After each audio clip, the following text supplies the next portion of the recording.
there, Christina Rizakos here, founder of ProfitableDaycare.com. I'm a daycare business mentor and strategist, and I'm happy that you're here with me. So if this is the very first time that you happen to hop on in one of my videos, welcome. Thanks for finding me. I wanted to take a few moments just to explain to you a little bit about my mission and who I am. I am an early childhood educator by trade. I have over 21 years experience working with young kids. I also own my own center. I opened it when I was 24 years old back in 2004, and I have not looked back. A few months ago, I started an online business called ProfitableDaycare.com, where I help aspiring childcare business owners open their own childcare businesses. So whether that's a childcare center or a home-based business, I help them with step-by-step processes. I teach how to write policy booklets and procedures, and I also teach how to set up your educational program and all that foundational work that you need to have in place before you open your doors for business. So this video is going to be a little bit different from my weekly videos, just because I will be sharing a little bit about me and what I have learned within the past 15 years of being in business and in the field of early childhood education. And I hope that you walk away feeling inspired and feeling encouraged and feeling like you can do this as well. So in 2001 is when I finished college and I went into early childhood education, right? I finished college and I just hit the ground running, meaning I went to work. I started working in daycare centers, and I've done preschools, after school programs, I've done home daycare and childcare centers, and I absolutely loved everything about working with young kids. But what I didn't like was, the drama that came with working with an all-women team, meaning all the teachers in centers. Now, not all centers had drama in them, but most of them did, and that's something that I didn't appreciate. On top of that, there was other things that were kind of making me miserable going into work in the morning. So things like dealing with my boss, the directors of the centers, that I, in all honesty, thought, why are they even running a center? They look like they are so miserable. I was very young at the time, and I knew I needed experience in the field. And when I first started working in centers, I joined the teams, and I was so excited to learn everything and to see how everything worked. But as the time progressed and as I went from center to center, I started seeing the flaws, and I started really thinking, is this how I want to spend the rest of my life? Is this where I want to show up every single day, working for someone that I disliked, practicing an educational program that I didn't agree with, and just dealing with staff that was not happy to be there. So I made a decision in 2004 at the age of 24, and I opened my own childcare business. Now, at the time, I had worked in daycares, right? I had always been an employee, never an employer. I was very young, and I knew absolutely nothing about business. I did not have a lot of money to put into this business. I did not know anything that had to do with payroll or software or startup plans or operating expenses. All of that was a foreign language to me, but I knew that I wanted to offer a service that I loved and that I believed in. And that was the guiding force behind me leaving my job and going into business for myself. And this video today is going to focus on what I wish I knew then that I know now. Because my focus behind Profitable Daycare and behind all the video trainings that I offer every single week is to help you start businesses that you feel great about as a childcare business owner, as a childcare provider. I want you to be able to wake up every single morning and be excited to go into work and to be excited to serve the families that you serve. And I want you to know that you can do this and that you can do this your way, following an educational program and following policies and procedures that you feel good about. So this video today is going to focus on things that I wish I had known then that I know now, because it would have made my life so much easier, let me tell you. So I have a long list to go through, so bear with me and we will get through this together. So the very first thing I wish I had known when I started my daycare center is budgeting. So when I say budgeting, I mean, I wish I had a clear plan as to how much money I would have needed to start up my business. And after that, I would have loved to have known my operating expenses. How much would it cost me every single month to keep this business open? So things like groceries and manpower and taxes and food and just everything that goes into running a business, a childcare business. I wish I had had a clear, detailed picture as to what that would have entailed before I started my center, because it would have helped me make much better decisions, especially in the first few years. So that's the first thing I wish I had. The second thing I wish I had known back then is creating policies and procedures that I felt good about. So when I started my business, I was really coming out of an employee mindset where I was working for someone, they were telling me what to do, and I would just do it, get paid, go home, and not think about anything else.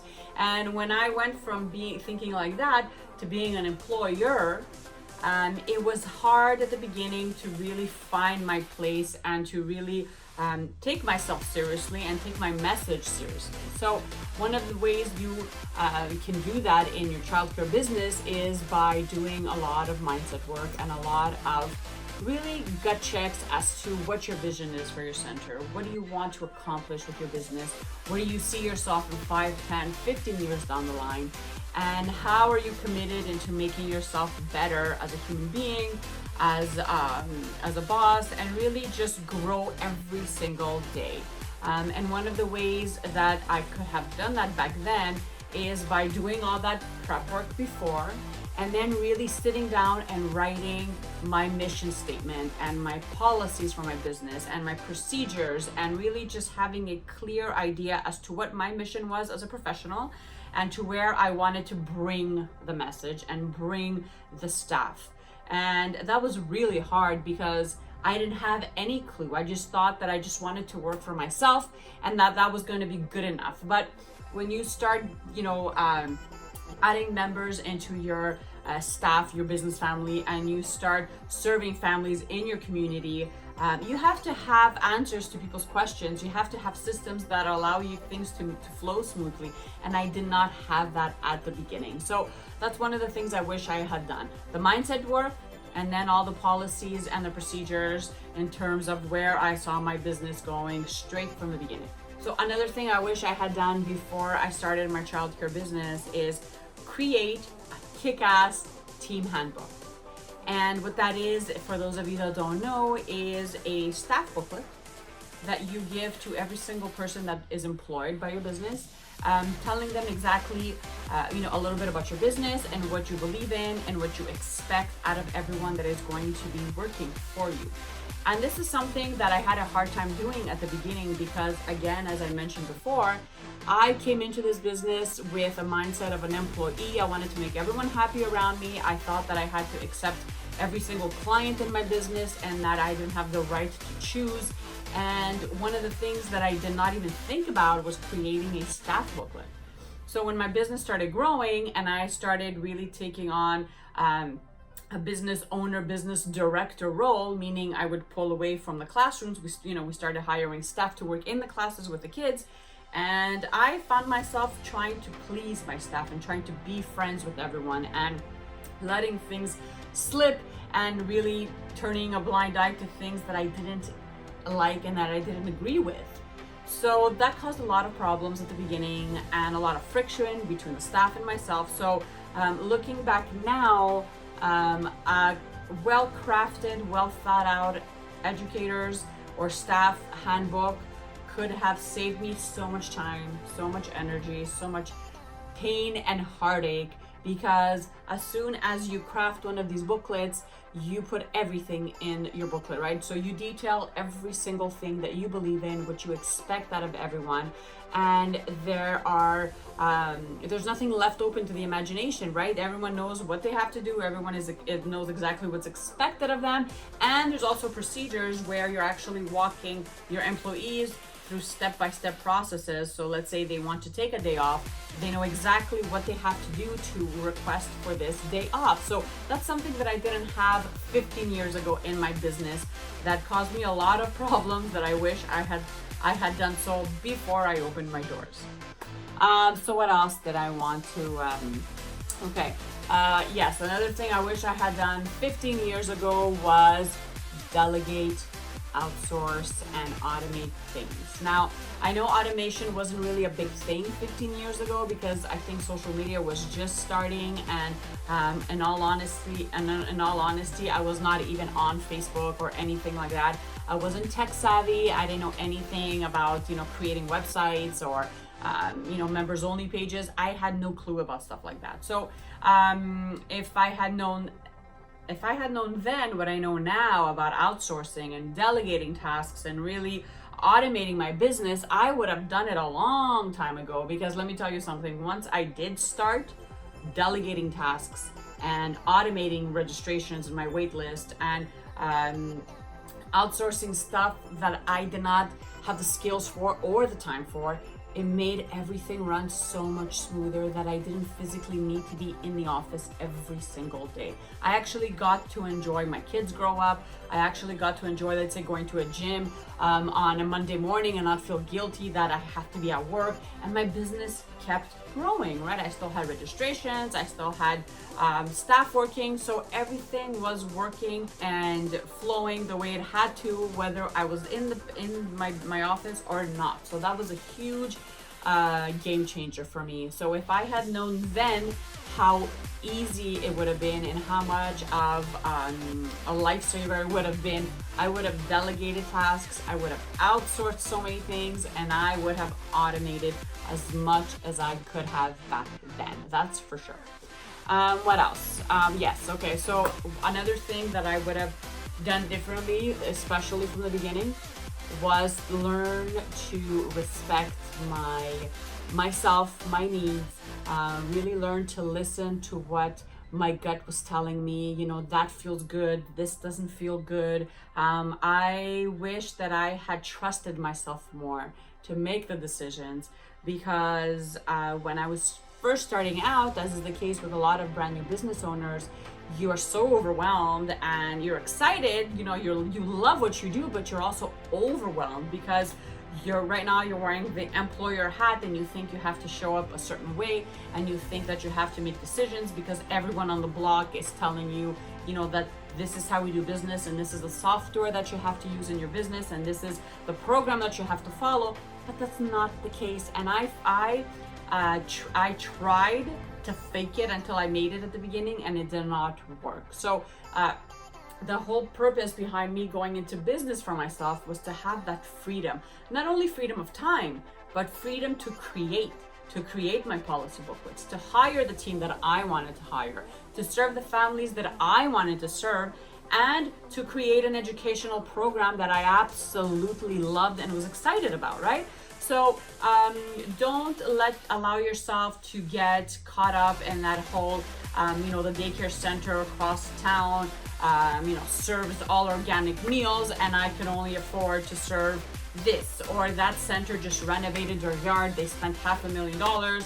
I, however, can only offer this. Don't fall into that trap of comparing yourself, because you're not doing yourself any favors, and you're not showing people who you truly are. Because if you've always had this dream to open your own childcare business and to work for yourself, then it's because you were brought here to do so. You were given this vision and this purpose. So if you're comparing yourself and you're feeling bad about what you have to offer and who you are and what you believe in, then the world is not going to experience what you have to offer, and that's such a shame. So do not fall into the trap. Trust yourself, trust the decisions that you're making. Make sure that you are making decisions that you feel confident about, that you can back up 100%, and that feel good to you. We know when things feel good to us. We know when things are flowing well and that everyone's on the same page. We know. So make sure that you are mindful of that, and make sure that you show up every single day with that in mind.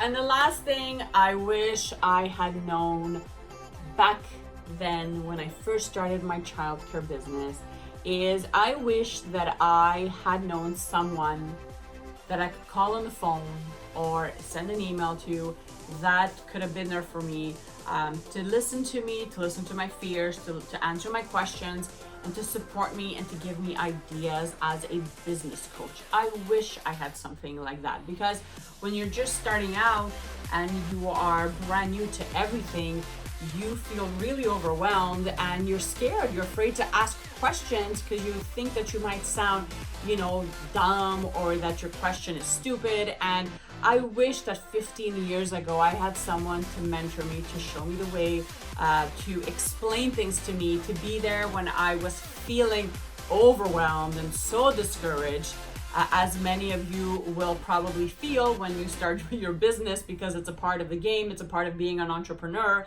And I wish I had someone next to me that could tell me, that could check in with me maybe every week and tell me, hey, how's it going? Any questions? What can I help you with? And I could share my struggles. I could share that I was having a hard time registering kids, or that I needed clearer policies for my staff. I think that the world right now has evolved so much from 15 years ago. There are so many services out there, especially online. And I wish that I had that in place 15 years ago when I was just starting out. Because having someone to talk to, someone that's not going to judge you, someone that has been there before you and knows exactly how you're feeling, I think is so important in anyone's life. So whether you're a business owner or not, just having that support there, I sometimes just means everything. So that's one of the things that I wished I had invested in, or that I had accessible to me 15 years ago. So that was it for my list. I loved taking you down memory lane. I love just, every time I sit and I batch content and I just write stuff that I want to share with and teach you guys. I always think about, what's a mistake that I made 15 years ago that I don't want my students to make. And I just try to deliver on that material and to really answer those questions and those fears and guide you through that, because it's not easy. It's not easy. Early childhood education is such a dynamic field. It's not for everyone. We could all agree that working with kids and running a childcare business, it's not for everyone. But I do believe that for those that truly appreciate it and do it for the right reasons, I think that their lives are blessed with laughter and just, Legos and Play-Doh and crayons. And I don't think there's any better place to be every single day than surrounded by kids and your staff, and just a center that is able to bring your educational program to life every single day. So if you enjoyed this video, let me know in the comments section. I invite you to sign up for my newsletter at www.profitabledaycare.com. I actually have a free startup guide for anyone that's interested in starting their own childcare business. Just hop on over to my website and you can download it for free. And of course, follow me on social media and subscribe to my YouTube channel. See you guys next week.